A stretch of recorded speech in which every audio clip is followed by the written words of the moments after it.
My name is Chris Torres, and I compete every day against mediocrity.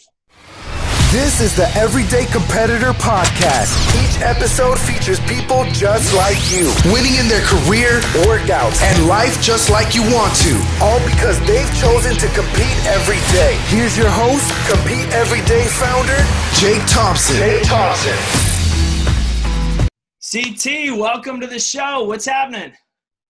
How's it going, man? Nice to meet you finally face to face. That's right. It's been some Instagram, Facebook back and forth, getting to catch some of your videos. I know a little bit about you, but like all of our listeners, I want to know some more. So tell us who you are, where you're from. Tell us a little bit about yourself.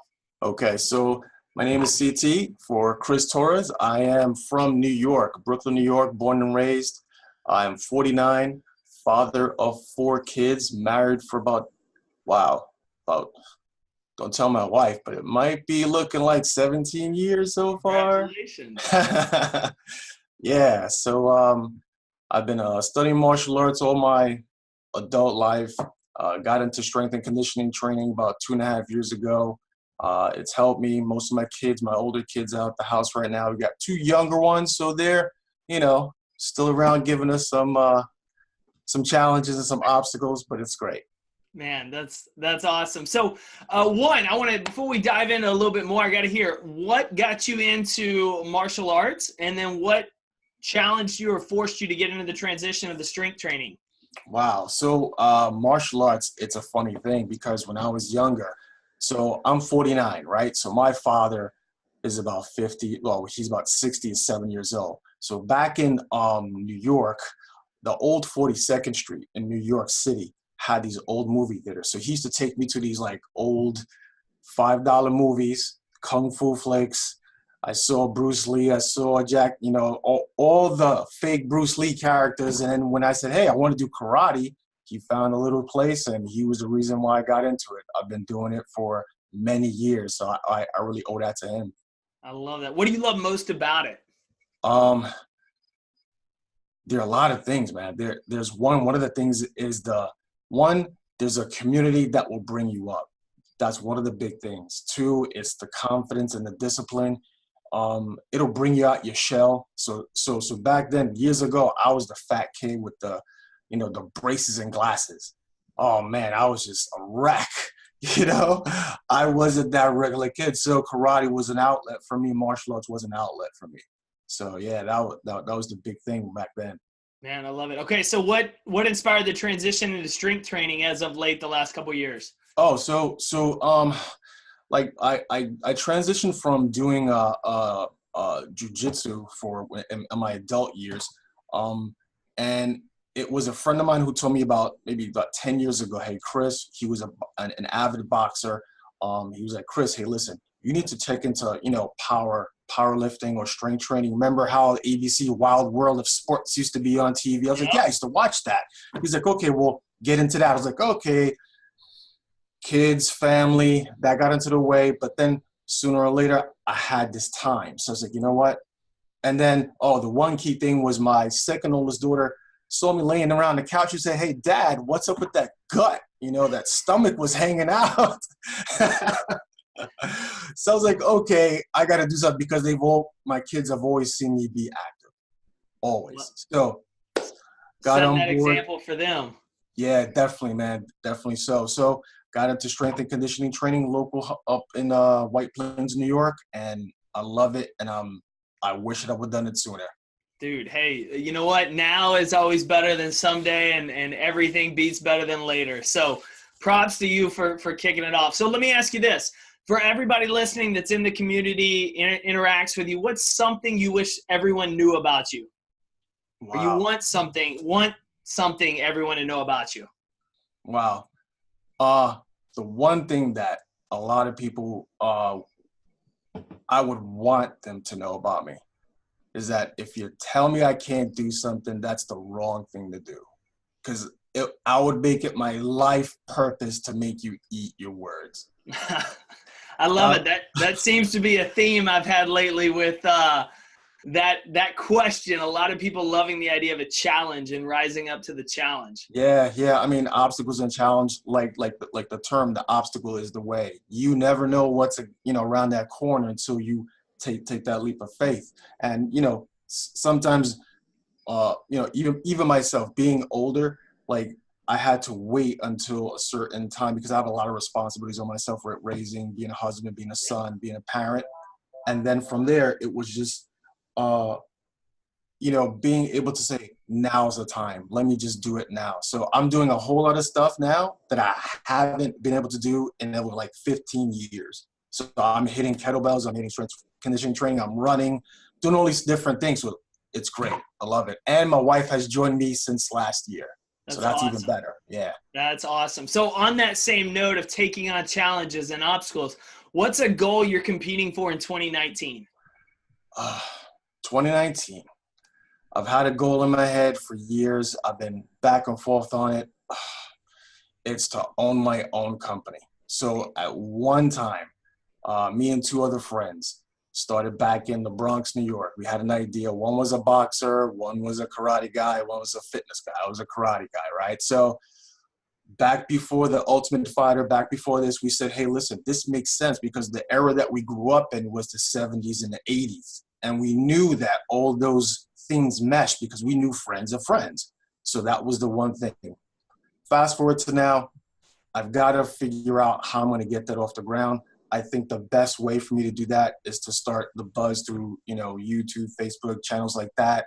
So we're going to push that more motivational, inspirational.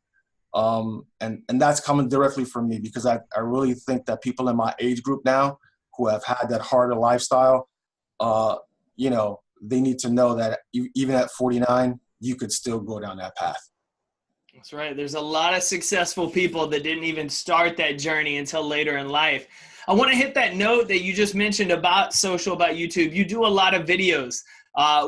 You recently responded to one of our videos with a video, which I loved. And so want to know kind of what got you into getting on camera, sharing those messages, sharing your thoughts. And is it part of this journey to eventually start that side hustle, build that side hustle into something full time? Yeah. So the reason why I got into it was because I was like, you know what, if you don't take a step, and it can hurt. Everything starts with that one step to get started. So like I said before, you never know what you can do, because you don't know what's around the corner. So at any given time, you're like, if you just say, man, I could have done that, but that regret is going to hit you sooner or later. And, as I've gotten older, there's like one or two regrets in my life. There's only one or two. This one, I don't want it to be one. So I said, you know what? I don't have to have the fanciest camera. I don't have to talk the best. I don't have to, look the part. I just got to get the message out. That's what, makes sense to me. And from where I grew up, it's, I grew up in the urban area in Brooklyn, New York. It was in the projects. You didn't see a lot of that stuff growing up. So now, I'm a different phase of my life. And now I can see that, instead of looking at that time of my life as a, bad time, that was experience. And I could take that experience and share that with other people. Hey, listen, I made it out, without doing X, Y, Z, without doing anything else. I was able to get out of, quote unquote, the hood. So I love that, man. I love that. You're using your past not as something to anchor you and hold you back as an excuse. You're using it as an opportunity to share with others how they can get out of that same situation, how they can overcome it. So props to you for that, man. It's something we all need. And I want to hit on something else that you said for everybody listening, for watching. You said, hey, I don't have the fanciest camera or phone. I might not look the part, but I've got to get my message out. And so that should be a challenge to everyone listening to this, watching this, that if you've got that message, you've got to get it out. There is no stopping you with a Facebook, with camera, anything like that. Just get that message out. Definitely. All right. So I want to ask, because like you compete against yourself, you're pushing to build these things, to do these things. Have you always been that way, or has there been a defining moment in your life where you said, you know what, I got to start doing things differently. I got to be proactive in this in my life? So I wasn't always like this at all. Like like during raising kids and being a dad and everything else and still doing martial arts, there was one or two things that happened during the time. And one of them was